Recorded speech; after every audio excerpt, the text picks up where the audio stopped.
Hi everyone, कैसे हैं आप सब। तो बात होगी आज इस ज़माने की, जो ज़माना चल रहा है।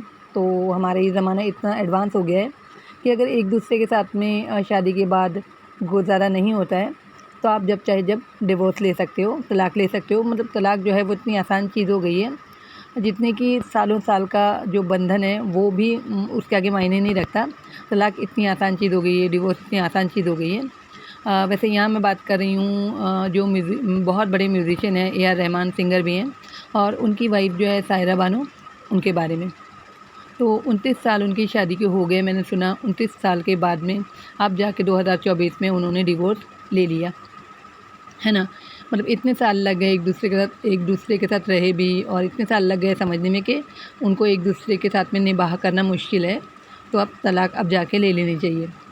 तो मुझे बड़ा ताज्जुब लगा, और डिवोर्स हो जाएगा किसी का तो कहाँ किसी को अच्छा लगता है। तो बहरहाल मुझे भी नहीं अच्छा लगा कि 29 साल की शादी के बाद में डिवोर्स लेना। वो भी क्यों? क्योंकि एक दूसरे को पता नहीं वो समझ पाए या नहीं समझ पाए एक दूसरे के साथ, मतलब उनका निबाह नहीं हुआ, है ना। वजह ये बताई जा रही है कि ए आर रहमान जो है वो अपनी म्यूज़िक में लगे रहते थे, और सॉन्ग वगैरह गाने में, तो उनकी वाइफ़ को ये अच्छा नहीं लगता था। मतलब ये ज़माने की बात होगी जब उनकी 1995 में शादी हुई होगी। उसके बाद भी मतलब उनके रिश्तेदार और दोस्त ये बता रहे थे कि वो जब हनीमून पर भी गए थे कहीं, तो वहाँ भी बाद में दोस्तों ने, रिश्तेदारों ने कॉल करके पूछा कि ए आर रहमान कहाँ हैं, तो उनकी वाइफ़ ने बोला कि कहाँ हैं मुझे नहीं पता। जबकि वो साथ वाले रूम में ही, मतलब ऐसा मैंने सुना है, साथ वाले रूम में ही अपना म्यूज़िक कंपोज़ कर रहे थे, है ना। सॉन्ग वगैरह गा रहे थे, मतलब वो प्रैक्टिस कर रहे थे वहाँ जाकर भी, कहीं घूमने गए थे वहाँ जाकर भी। तो हो सकता है कि वही मैटर जो अब तक चला हो, क्योंकि ए आर रहमान शायद से म्यूज़िक को ज़्यादा वक़्त देते हों, जो कि वाइफ़ को नहीं पसंद होता है। वैसे बोलते हैं ना कि सौतन, एक और सौतन शादी के बाद में, तो वो म्यूज़िक ही रही होगी। तो जिसकी वजह से उनको मतलब इतने साल लग गए समझने में कि अब हमारा निबाह एक साथ नहीं होगा, तो हमको अलग हो जाना चाहिए।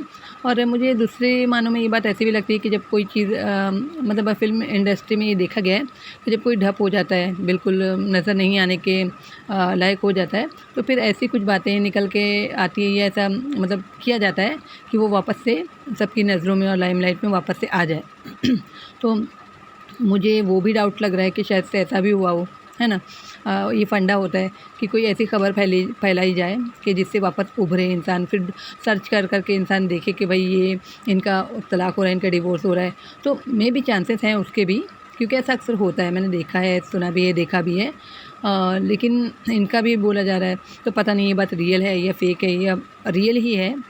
क्योंकि बस वजह तो इतनी है कि वो शायद से समय नहीं दे पा रहे थे सायरा बानो को, उनकी वाइफ़ को, और म्यूज़िक में ज़्यादा ही उनका दिल लगा हुआ था, तो जिसकी वजह से, और अब ऐसा शायद से लगा होगा, क्या बात थी अभी की वो तो नहीं मालूम। ये बात जो मैंने पहले बताई वो पहले की थी। तो उन्होंने मतलब साथ ही में उन्होंने स्टेटमेंट दिया कुछ कि हम एक साथ नहीं रह सकते, मतलब हमारा गुज़ारा नहीं हो रहा है एक साथ में, तो अब हमको डिवोर्स चाहिए, मतलब हम डिवोर्स कर रहे हैं। तो इतनी सी बात पे ये इतनी सी नहीं हो, ये अंदर-अंदर ज़्यादा बात हो, तो मुझे पता नहीं। लेकिन फिर मैंने सोचा कि जब 29 साल की शादी का ये हाल है, तो जवानों की शादी का क्या होगा आजकल की, जो 1 साल की, 2 साल की, 6 महीने की, 5 साल की, 6 साल की, इन शादियों का क्या होगा? फिर तो कुछ बोलने वाला जैसे बात ही नहीं होती उसमें, है ना। जबकि 29-30 सालों की शादी का ये हाल होता है कि नहीं हो रहा है गुज़ारा, तो चलो डिवोर्स करते हैं, ये नया फ़ैशन है, ये ट्रेंड है, नया-नया, है ना। बहुत देखा है, बहुत सुना है इतने दिनों में।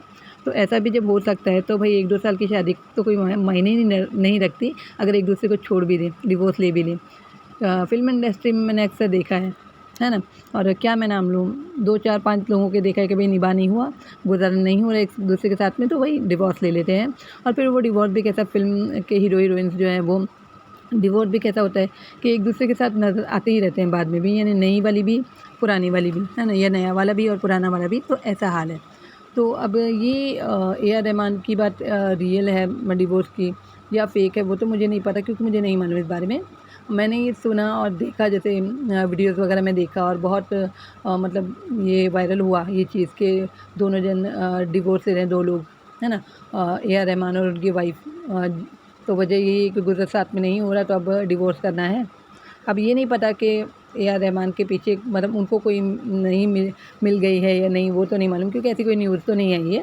तो ऐसे ही शायद से वो अपनी म्यूज़िक के साथ में ही खुश रहें, अपनी सिंगिंग के साथ खुश रहें। वैसे काफ़ी टाइम से मैंने इनको गाते हुए या किसी प्रोग्राम में नहीं देखा था। हाँ, अभी-अभी ये खबर जो डिवोर्स की वायरल हुई हस्बैंड वाइफ़ की, तो ये नज़र आए हैं। तो मुझे कहीं न कहीं एक वायरल होने का या वापस से सुर्खियों में आने का फंडा भी लगता है ना? कि इंसान जब बहुत दब जाता है और ढक जाता है, फिर उसको उभारने के लिए, जैसे कि बिग बॉस है, तो जो नहीं चलता कहीं और ठप हो जाता है, तो फिर बिग बॉस में, सलमान खान वाले बिग बॉस में आता है वो, जिसकी वजह से लोगों को उनका नाम भी रट जाता है और उनकी सारी अगली पिछली वो लाइफ़ खंगाल लेते हैं सर्च करके, और अगर चलना होता तो फिर वो चल जाते हैं, या नहीं चलना होता तो नहीं चलते। तो ऐसा भी मुझे डाउट है, और हो सकता है कि नहीं गुज़र हो रहा हो एक-दूसरे के साथ में, है ना? तो डिवोर्स भी ले सकते हैं। तो 2 बातें हो सकती हैं ये।